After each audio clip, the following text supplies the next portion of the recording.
Hey Reddit, I need to get this off my chest. My name's Ella, and what's about to unfold is something I'm still processing. You ever feel like you've done so much for your family, and they turn around and treat you like you're a walking ATM? Well, let me take you back to when it all started. For context, I'm in my late 20s, and I have a decent job in tech. It's not glamorous, but it pays well enough that I can travel, indulge a little, and keep my life relatively stress-free. But for the last few years, every time my family went on vacation, somehow, I became the one footing the bill. It all began innocently enough.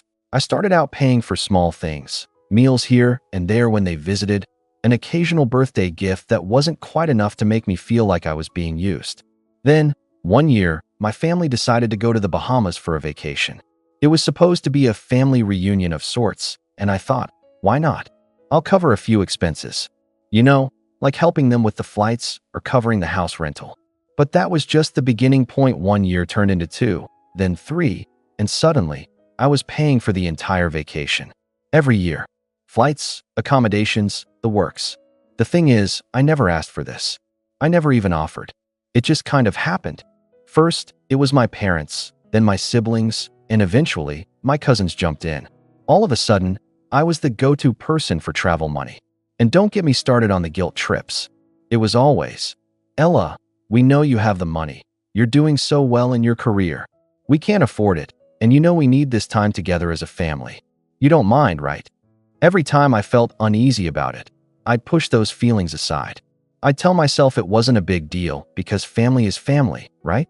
But after the 5th year of paying for everyone's vacation without ever receiving so much as a thank you, I started to feel, well, a little taken advantage of. I finally snapped when I received a text one day from my mom that I can't forget.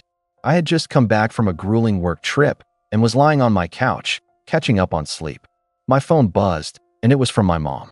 Hey sweetie, we're planning our next trip. Just wanted to let you know it's going to be another expensive one. But don't worry, your dad and I already talked, and we've got it covered. She went on and on about how excited everyone was and how much they were looking forward to it. I didn't respond right away. I was tired, but something felt off. It didn't sit right with me that they had it covered, yet I was always the one handing out the cash. Then, that afternoon, I got a group message from my dad. It was one of those family chats where everyone chimes in, and the topic was the vacation. As usual, they were planning everything, but this time, the conversation turned into something that I couldn't ignore. My uncle, who's notorious for being blunt, casually typed in, Ella won't mind paying for this one either. She's always been our cash cow, haha. Now, I don't know what hit me harder, the fact that he called me a cash cow or the fact that my parents, my own parents, let that comment slide. No response, no call out, nothing.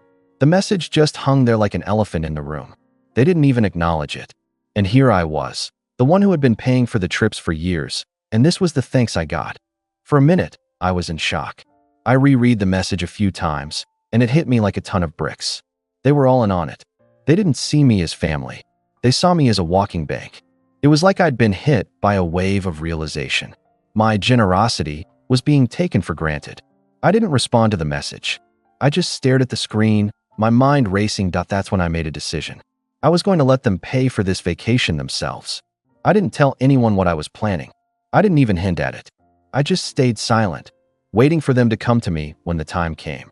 Fast forward to the day the next trip was supposed to be booked. My mom texted me again. Hey Ella, we're all set for the Bahamas next month. We were thinking of upgrading to a bigger house, and we were hoping you could help with the extra expenses. You know, we really need this getaway. The message was full of the usual guilt. But this time, I didn't respond right away. I waited a few hours, and then I did something I never thought I'd do. I sent them a message. I think it's time you all handle it on your own this year. I've been covering for the last few years, and it's time you all pitch in. I can't keep doing this. And then, I sat back, waiting. I didn't get an immediate reply. I didn't hear from anyone for a while, and that's when things started getting really tense. The phone calls started coming in the next day. My mom, my dad, and even my siblings, all asking the same question, what do you mean? You're really not going to help? The more they called, the more I realized how deep the entitlement ran. Ella, come on, my mom pleaded. We've always helped you when you needed us. This is family. We can't afford it without you. I didn't ask you to help me all these years. I snapped back. You just assumed, and I let it slide. But I'm done. The tension was thick, and I knew it was going to get worse. But what happened next? Well, that's where things took a turn. The next morning, I received a message that would change everything.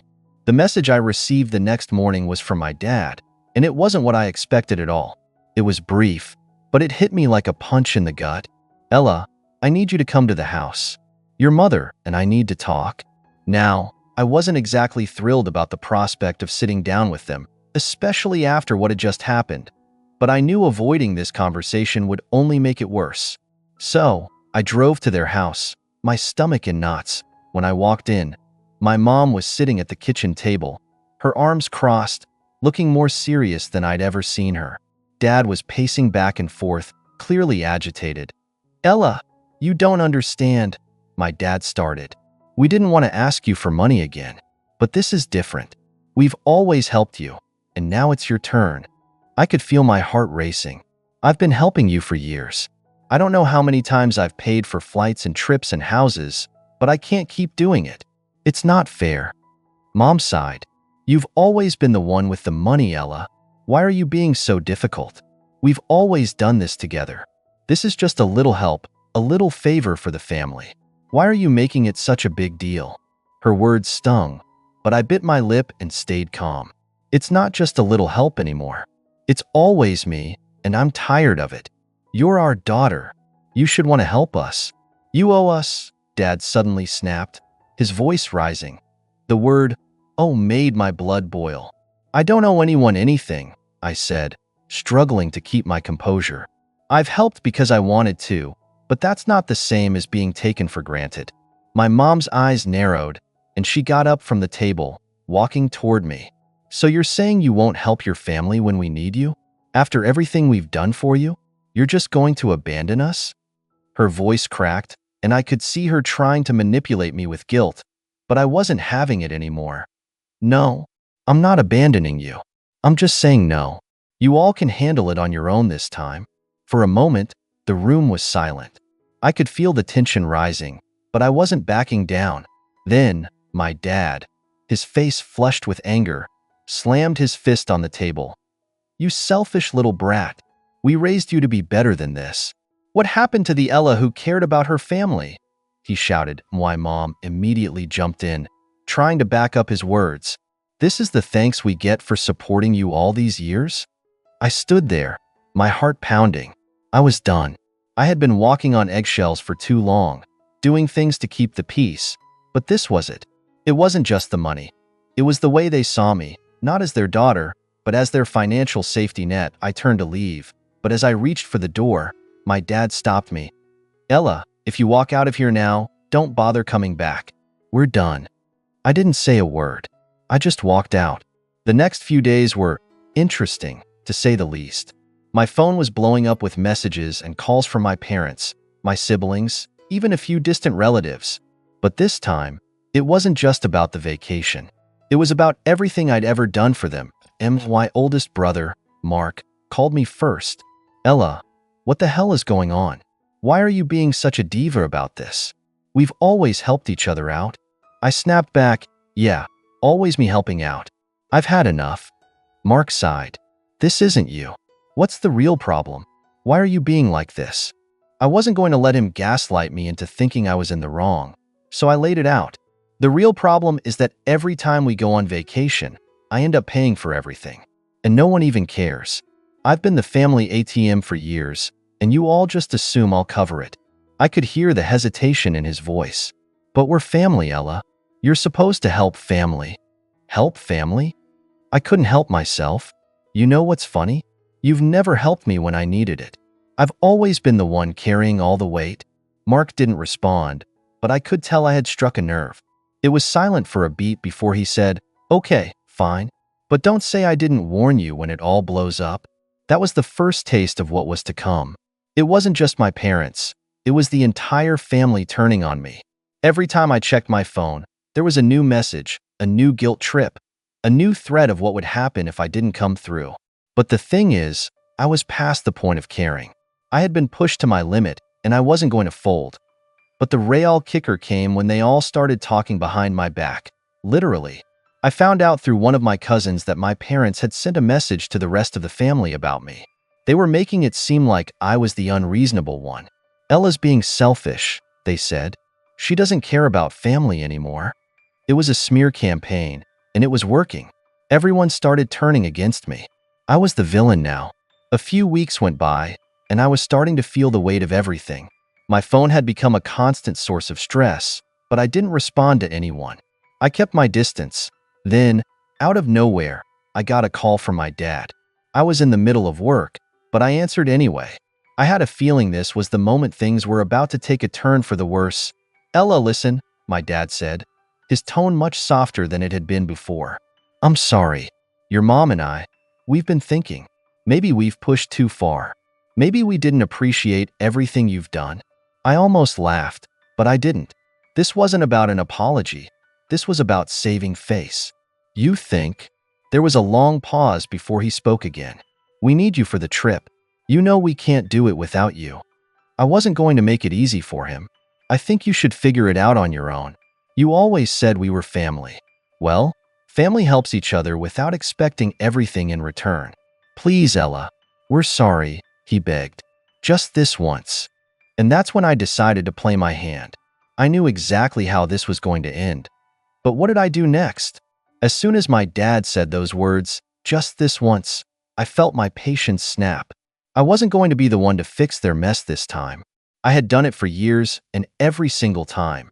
It felt like they took advantage of me, never appreciating the sacrifices I made. I sat there, gripping the phone, taking deep breaths. "Dad, I've been saying no for weeks now. Why do you think I'm going to change my mind just because you're begging?" There was silence on the other end. Then, my dad's voice grew more defensive. "I don't know what happened to you. You used to be different. What happened to the Ella who cared about family?" That old guilt trip again. But I wasn't falling for it. Maybe I was the one who cared too much. Maybe it's time for you all to see what life is like without me paying your bills. I could hear him trying to calm himself down. "Ella, you're overreacting. We're just asking for help with a trip. We've done so much for you." "Done for me?" I shot back. "I've done more for you than you've ever done for me. I paid for your vacations, your bills, your new car. And now, suddenly, I'm the one being selfish because I'm not going to fund your next trip? You don't get to twist this into being about me. This is about you all being so entitled that you think it's okay to use me like this." There was a long pause. I could tell my dad didn't have a response, but I wasn't finished. I was tired of being painted as the villain in their narrative. "You've taken me for granted, Dad. All these years, I've been the cash cow, as you've so kindly put it. And you know what? That stops now." "I don't believe this," he said, his voice cracking. "You've changed so much. You don't care anymore. You're not the daughter I raised." "You're right," I snapped. "I'm not the daughter you raised. I'm someone who knows better than to let people walk all over me anymore. But I guess you won't learn that until it hits you." And just like that, I hung up. That night, I couldn't sleep. My mind was racing with everything that had happened. The constant phone calls, the guilt trips, the barrage of angry messages from my relatives.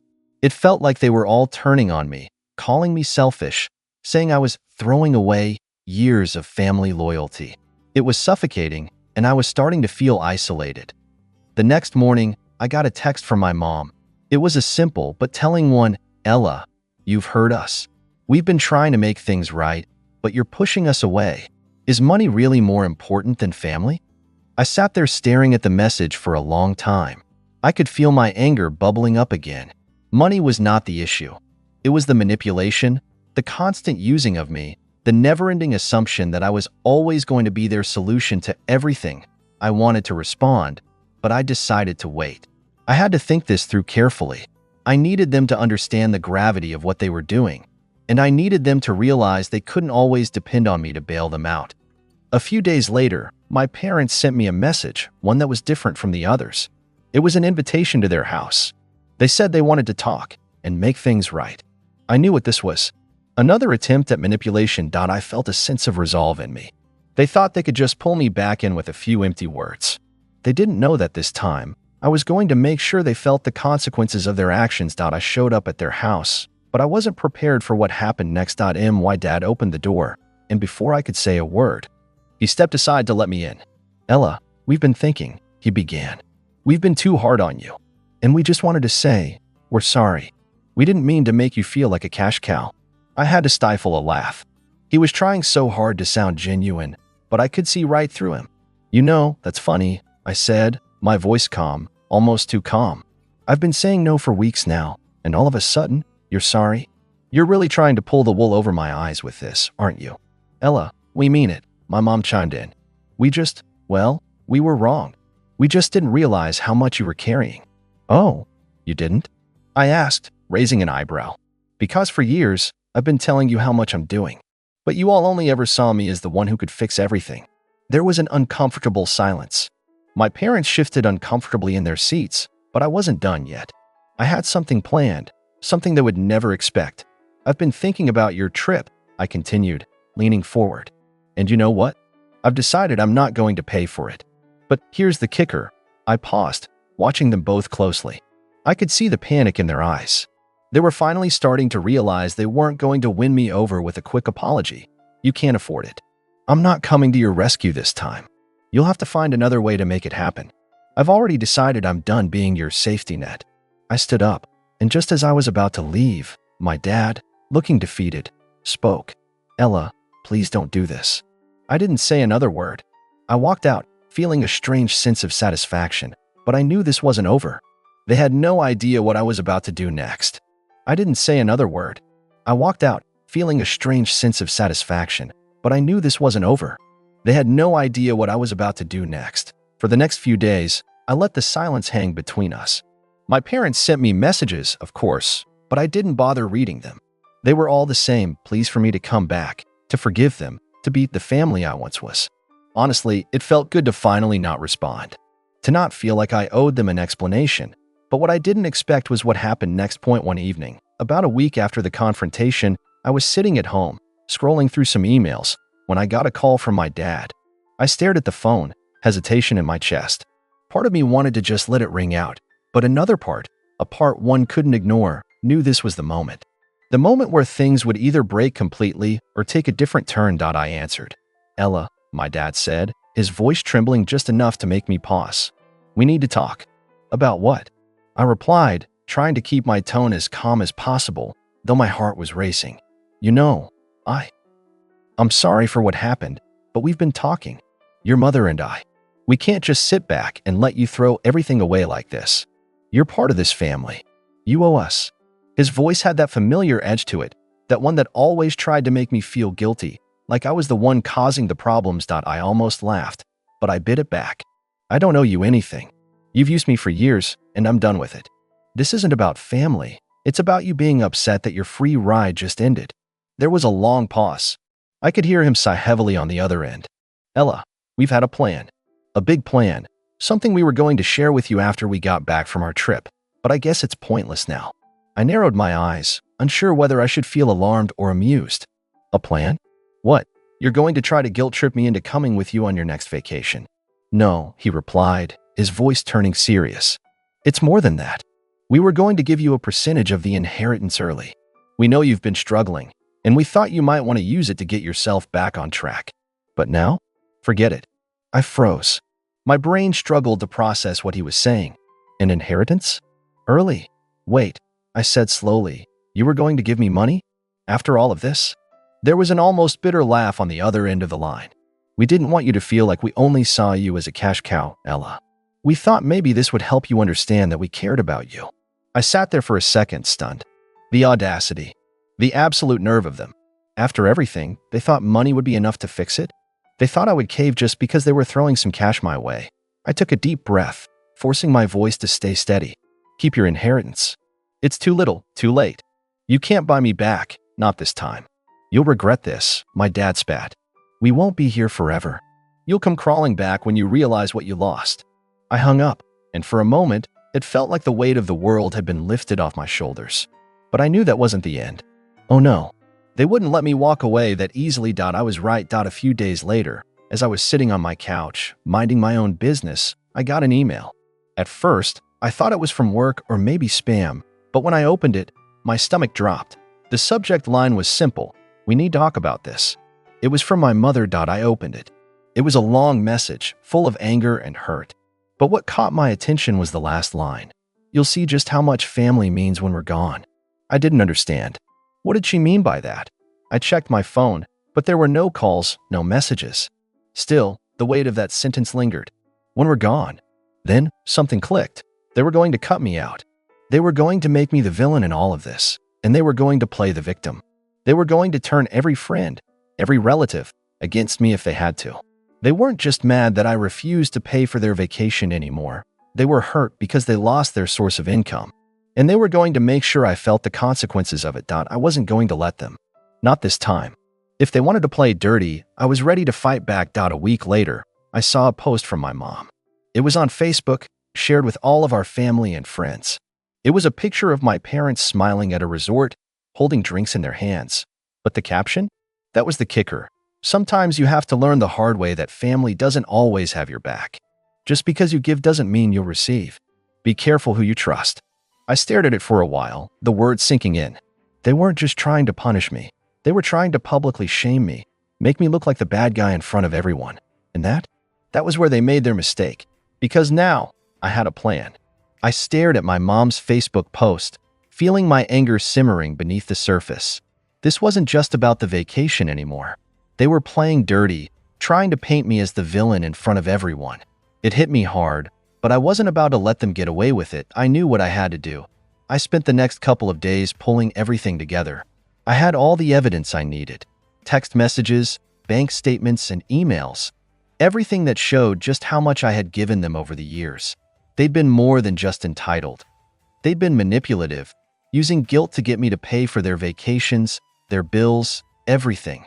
But now I had the receipts, and I was going to make sure everyone knew the truth. On a quiet Sunday afternoon, I shared a post of my OWNIT was a simple status with a picture of my parents at one of their previous vacations, the same one my mom had posted, but with a twist.